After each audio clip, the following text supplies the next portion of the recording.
Hello YouTubers, RogueMonkeyJr here. The much anticipated Season 4 is now released for Apex Legends, and in today's video we're going to go over the Season 4 Assimilation patch notes. There'll be a link in the description down below as well as in the top pinned comment for the full patch notes. Strap yourselves in because it's going to be a long one. Also, if you're watching this video right now, I'm more than likely currently streaming Season 4 of Apex Legends over on twitch.tv/RogueMonkeyJr, so go and check that out. But without further ado, let's get stuck right into the patch notes. So obviously, new legend, the Revenant. Consumed by hate and obsessed with revenge, Revenant uses unnatural abilities to haunt his enemies and defy death.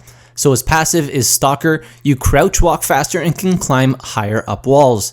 Tactical Silence. Throw a device that deals damage and disables enemy abilities for 10 seconds. And his ultimate is called Death Totem. Drop a totem that protects users from death. Instead of getting killed or downed, you will return to the totem with unknown amount of health. Low profile, Revenant takes plus 5% damage.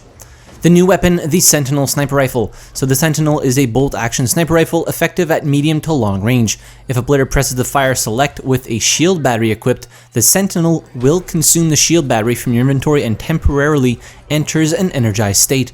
While energized, the Sentinel fires projectiles that deal massive damage to shields. The projectiles use different VFX trails and there is a unique energized firing sound, so all players nearby know that the Sentinel is firing these higher damage projectiles. The Sentinel has a limited amount of energy that decays slowly over time and loses a big chunk of juice for each shot. Once the energy runs out, the energized state ends. So this is a really interesting mechanic and I can't wait to see how it's going to play out once I get my hands on the weapon. So the map update, our main goal for a map update on the design side is to get players to make new decisions. By the end of the season, you will probably have your favorite spot or spots to land. You might prefer to rotate out of your drop location in a certain direction, which in turn makes a lot of your games feel similar as the season progresses. Our goal as designers is to offer new ways for you to approach the game, and in this case the map, so that each drop, rotation, and gunfight feels as fresh as possible.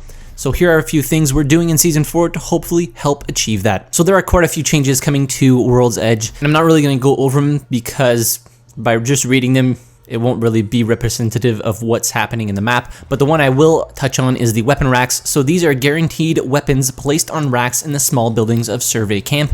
You'll recognize them from training or the firing range. This should give players who prioritize a good weapon over premier drop location a new decision to make. So Ranked Series 3, I talked about that in one of my past videos, so they changed a little bit how ranked works. So the Ranked Series 3 now has 2 splits, so 6 weeks of ranked play before a reset. They're adding a master tier. Apex Predator becomes top 500 players by platform. A soft reset and scoring are the same, but soft reset is every split, so once in this season.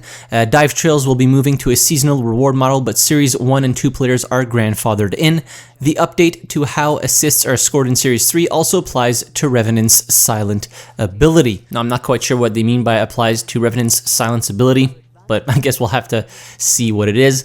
The 2 splits, basically what it means is that you're going to get soft reset at the middle of the Season 4, and it's always so going to change over to Kings Canyon. So the first half of Ranked Series 3, or half of Season 4, is going to be on World's Edge, and then the second half, or the second split of the Ranked Series 3 is going to play out on Kings Canyon. There's also some anniversary login gifts. So for the first week of Season 4 Assimilation, from February 4th through February 11th, anyone who logs in during that time will receive the anniversary gift, which includes Year 1 Origami Flyer Charm, Year 1 Loyalty Badge, 10k XP for your first match of the day available each day, so that's a hell of a lot of XP. The Loyalty Badge comes in 3 different flavors depending on when you took your first leap from the dropship, so feel free to flex on all your latecomer buddies. Loot. New loot, sniper ammo, 10 shots per pickup. Designer notes, our goal here is to create a deeper, more balanced long-range meta. Since snipers shared ammo types with SMGs and LMGs, there wasn't a great way to put ammo scarcity on sniper rifles without really penalizing the more ammo-hungry weapons that used the same type of ammo.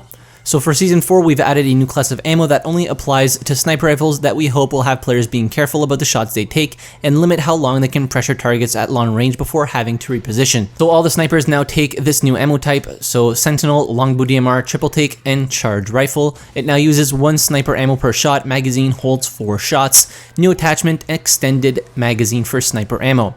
Energy ammo now gives 30 ammo per pickup instead of 20. Most ammo players' pickup comes from packs that spawn next to energy weapons on the ground. Now that there are only 2 energy ammo weapons in Apex, we needed to up the ammo per brick to keep energy ammo from being too scarce. Removed loot. The following items have been removed from the game. So the turbocharger hop-up, rest in pieces. Extended mags for energy ammo. This change went out earlier than intended in the last update. Gold backpack, so UI update to better convey to the player when they are using or being revived with the perk. Weapons. So designer notes, we want to shift up what weapons are the strongest. Also, we're aiming to reduce the power of some weapons that seem too strong and give a little boost to some weapons that haven't been performing as well as we'd like. So update to iron sight's accuracy. Apex guns move around solidly while ADS. They rotate and sway as you move your aim. They bob up and down and side to side while moving, etc. We have a special tech that makes sure the reticle on the optics stays centered even as the gun moves around a bit. However, until Season 4, the iron sights on weapon didn't have this tech. That meant the iron sight reticles could move around with the weapon and actually be slightly inaccurate. They wouldn't point at the center of the screen where the next shot would fire. With Season 4, we have updated most weapons' iron sights to properly stay centered now. Not all iron sights are upgraded yet, but we will be updating the remaining weapons as this season progresses. The weapons that will be updated for Season 4 are Longbow, Triple Take, Charge Rifle, Sentinel, Havoc, R301, Flatline, Spitfire, R99, Alternator, Mozambique, Mastiff, RE45, and the Wingman. G7 Scout moved from Sniper to Assault Rifle class, now only accepts AR optics and attachments including barrel stabilizers and stock. Still accepts double tap hop-up, contributes to progress for stats challenges for ARs moving forward. They reduce the fire rate from 4.5 to 4, increasing time between shots for double tap from 0.425 to 0.475. Fixed bug where G7 had 0 ADS air spread, making it the only gun that was perfectly accurate on ziplines, which is actually pretty crazy. The L-Star is no longer a crate weapon and can now be found around the map. That was about time.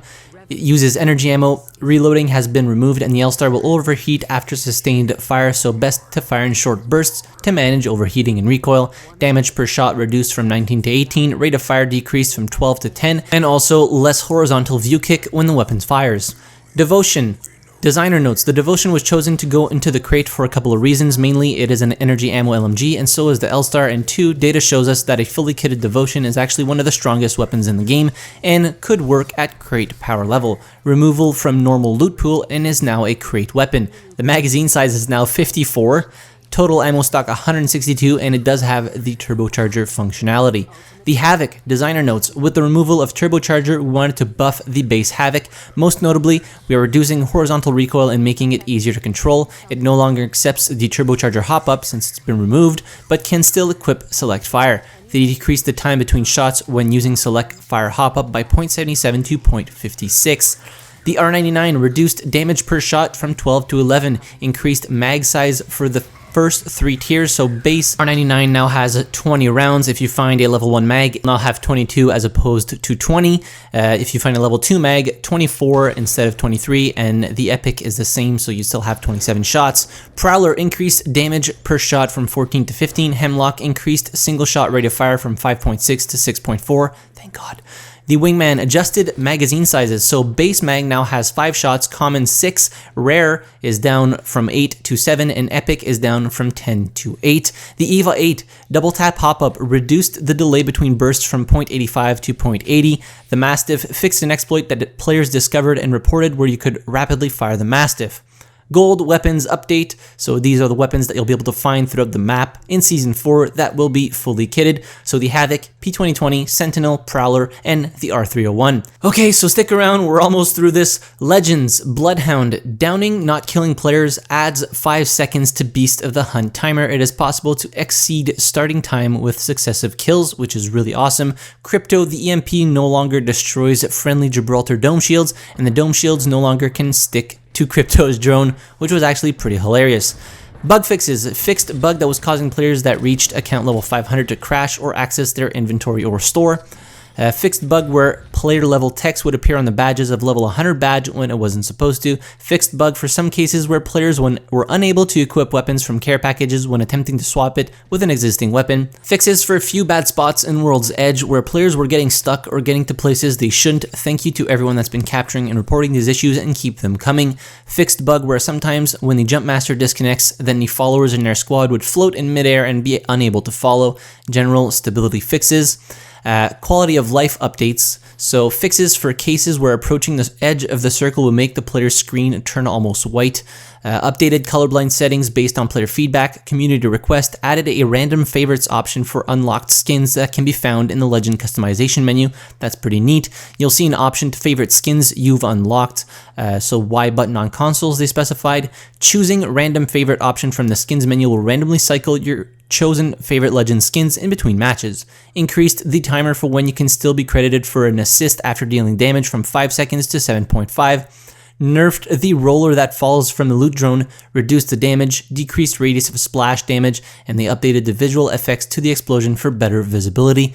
Target compensation and melee target compensation options have been moved to the advanced look controls menu.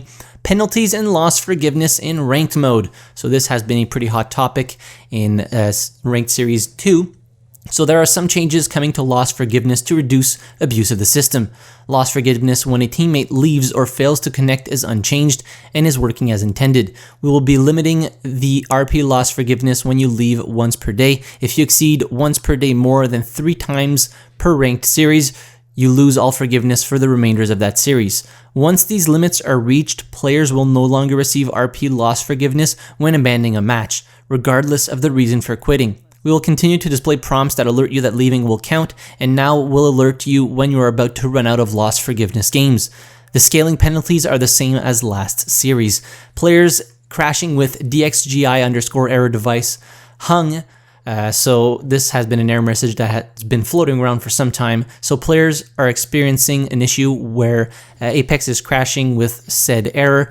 We are working closely with NVIDIA to help determine the cause of the issue and provide gamers with a solution via updated driver or game patch as soon as possible. And finally, the matchmaking update. With this patch, we'll be pushing out changes globally to matchmaking that we've been testing in specific regions. We're well aware that this has been a contentious topic among players, and there's been some misinformation out there. So just to be clear, skill-based matchmaking has existed in Apex since launch, and we'll be continuing to improve it over time. So, that was a long one. If you're still here, thanks for sticking around. Again, patch note link in the description down below, as well as any top pinned comment.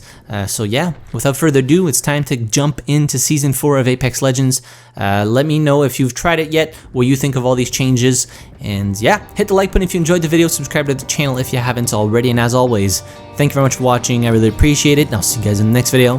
Have a good one.